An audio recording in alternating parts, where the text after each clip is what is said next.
안녕하세요, 탐스입니다. 오늘 소개할 영상은 아이패드 프로 11인치와 12.9인치 이 두 제품을 가지고 왔는데요. 아이패드 구매자들이 가장 궁금하실 아이패드 11인치와 12.9인치를 비교하면서 과연 나에게 맞는 제품이 뭔지 알려드릴까 합니다. 먼저 아이패드 프로의 성능을 간단하게 보면요. 칩셋은 M1으로 전작보다 CPU는 8코어 최대 50%, 더 빠른 성능과 GPU는 8코어로 그래픽 성능 같은 경우 40% 더 빨라졌는데요.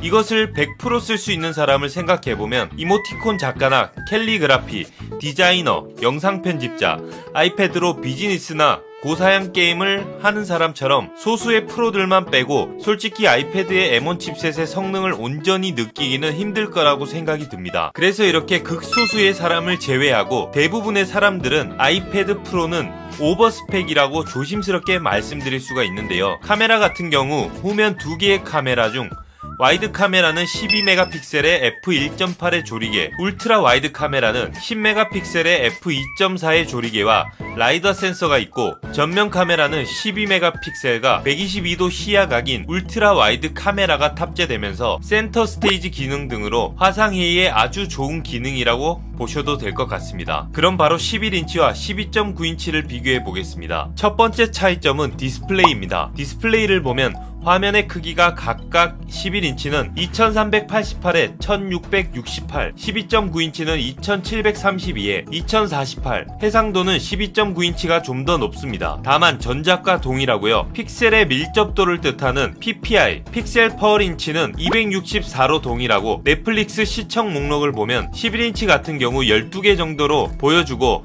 12.9인치는 20개로 더 많은 정보를 보여줍니다. 여기서 A4 용지로 화면 크기도 비교해 보았는데요.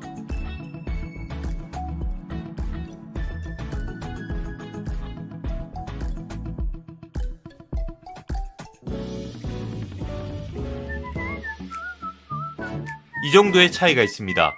이것뿐만 아니라 패널에서도 차이가 있는데요. 둘 다 백라이트가 있는 것은 동일한데 12.9인치에만 들어가는 미니 LED와 2596개의 로컬 디밍 존이 있는데요. 로컬 디밍이란 내가 원하는 부분에서만 빛을 끄거나 줄일 수 있는 기능입니다. 이 영역이 2596개인 거죠.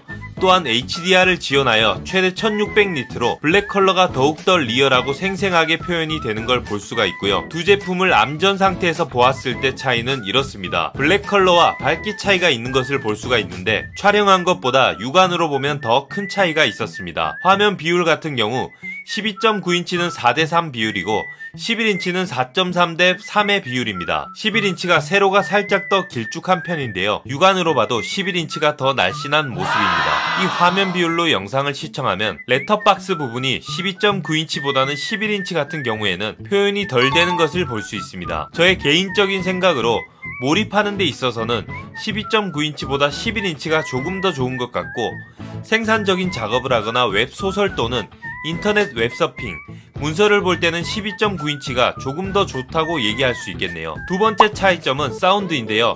먼저 두 제품을 비교해보면서 들어보시죠.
어떠신가요? 저는 11인치도 아주 좋은 사운드라고 생각이 드는데 역시 12.9인치는 모바일 기기 중에서는 넘사벽이라고 생각이 들 정도로 사운드가 풍성했는데요. 이 정도 사운드이면 야외 블루투스 스피커가 필요 없을 정도의 사운드라고 생각이 드는 거죠. 세 번째 차이점은 두께입니다.